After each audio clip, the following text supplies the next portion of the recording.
Hello, guys. Welcome back to my YouTube channel. So, if you're a returning subscriber, thanks for coming back. And if you're coming for the first time, thanks for joining us. So, here we talk about fully funded masters and PhD scholarships in different countries across the world. So, today we are in Australia in search of masters and PhD opportunities. So, there was a video I posted about a week or 2 weeks ago on a fully funded scholarship in Australia at Flinders University. So a number of people complained that the university required them to contact agents first, and the agents are meant to submit the applications for them. So there were little opportunities for direct applications. But I'm happy to tell you that at this university in Australia, the University of Queensland, you can submit your applications directly. You wouldn't need to go through an agent and pay like extra money or something. Submit your application directly. And I've tried it already. I've opened an account already, an application account. And see here, I can apply on my own without going through an agent. So all is good. So let me talk you through the application's requirements and the benefits of this scholarship. So it is the RTP scholarship, the Research Training Program scholarship. And this research training program is present at several universities in Australia. So in case you do not fancy the University of Queensland, you can check for some other university in Australia and just type RTP at the back. So as you can see here, it's for both domestic and international students for all areas of study, and you can see here you get over 32,000 Canadian dollars per annum as stipend. You also get insurance, health insurance as a student. So usually it's about 3.5 for a PhD, and for a master's about 2 years usually for a master's degree. So you can see it here, PhD, Doctor of Philosophy, or a master's. And master's usually is a research focused masters. So there's a taught masters and there is a research masters. Australian universities most times fund more of research masters than taught masters. The difference is that for a research masters, you're coming in with a topic, the research topic with a research target, and you'll be assessed based on that topic. For a taught masters, you take lots of courses, you go to classes, and you take exams based on those classes you've attended. A research masters, yes, you take classes, but you're assessed mainly on the research that you do. And that is why it is important to find a supervisor. So whether you're applying for a PhD or a master's or by research, you need to look for a supervisor. So how do you go about it is clearly stated here. You have to be nominated for this scholarship, and to be nominated, you have to find somebody in there. You have to attract the attention of a supervisor, and the supervisor will put you forward, of course, that I want to supervise the student. Please give him the scholarship, give him this money. The way of also looking for a supervisor is also clearly stated here. You can see here researcher with relevant expertise. So just click on this link, for instance, it will take you to a page where you can find different supervisors. So let's say you're interested in environmental, let's see, engineering. Let's say you're interested in environmental engineering.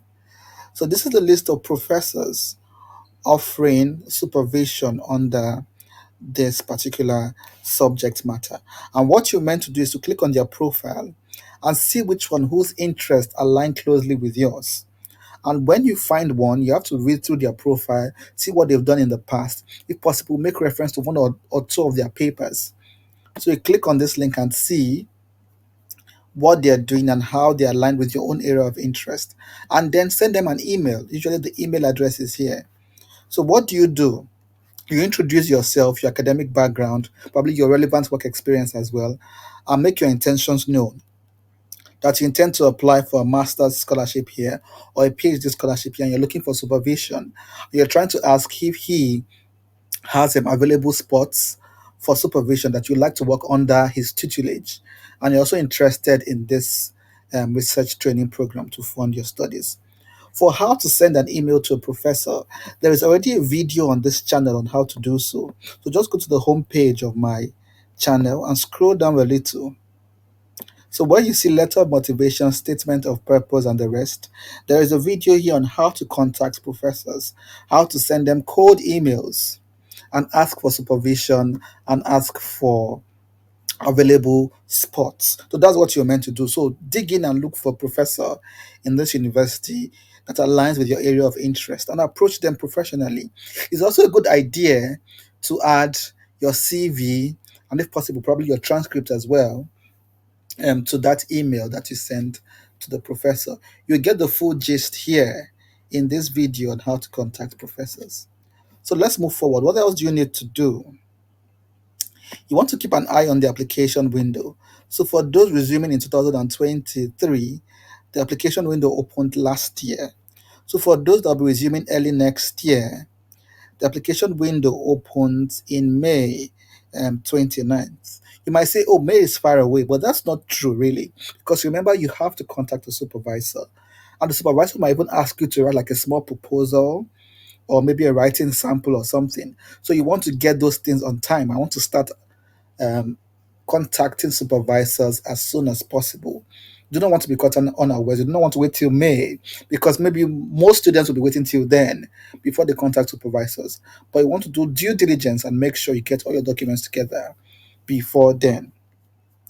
So, how do you apply? There are lots of things here you can read on your own, but I'll take you through the basics. So, for a master's, for instance, you get the basic admissions requirements. You can see here, and this is what they need if you're going to be qualified for a master's by research, and if you're going to be to qualify for the funding as well. So a bit of a research experience, an undergraduate degree from an approved university. You also meet the English language requirements, and this is what we'll be talking about next: the English language requirements.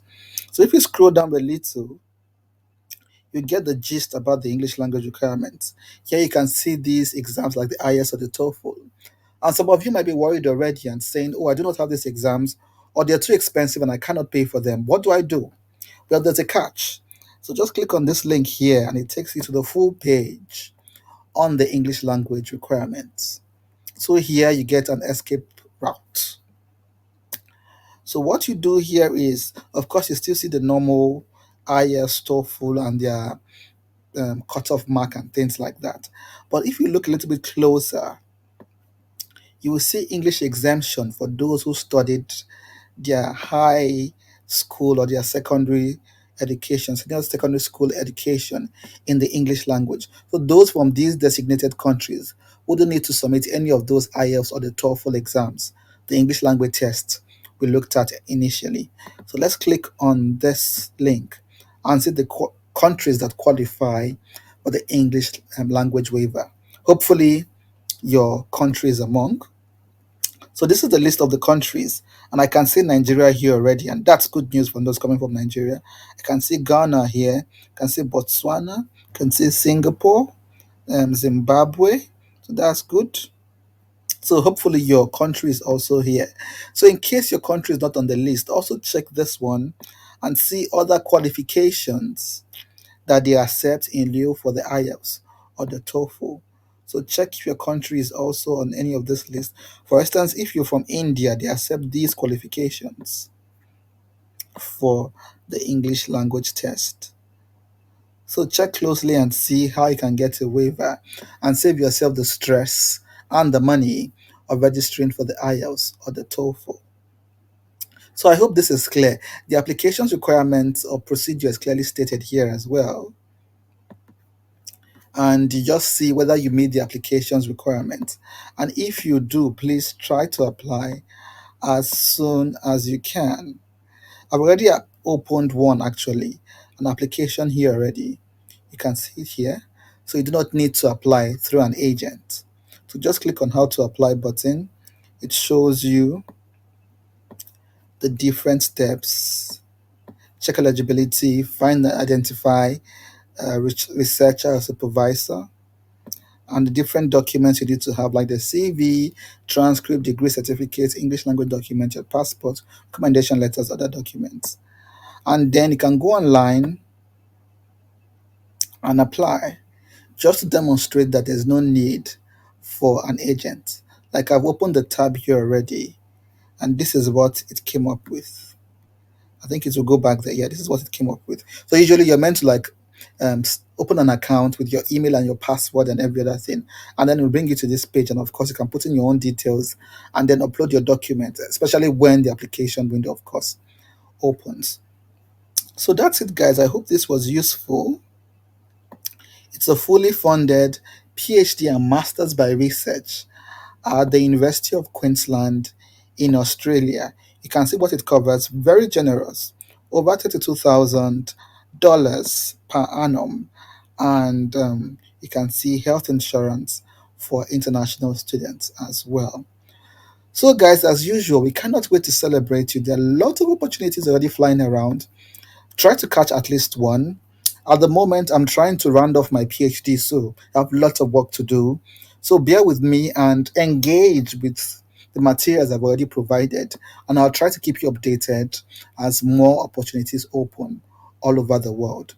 So, as usual, guys, start working, get to work, and I will see you at the top sooner than later. So, bye bye for now, and do not forget to subscribe if you've not done so already. Cheers.